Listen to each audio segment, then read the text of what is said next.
Welcome to this DelfStack tutorial video. In today's tutorial, we will learn how to play AQ, also known as Adventure Quest, in Google Chrome. First, open Google Chrome and search for AQ. Open the first link, and for some reason, the Adventure Quest is not working on the Google Chrome, so you just have to download the launcher. Click on Play, and download the launcher, and log in with your Gmail or sign up. As I have already downloaded the launcher, I will just go directly to the launcher and click on Play.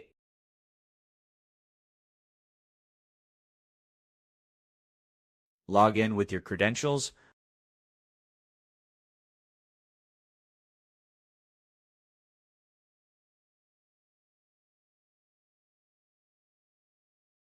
We just accessed and played Adventure Quest in Chrome by visiting the official site, logging in, and starting the game in a launcher.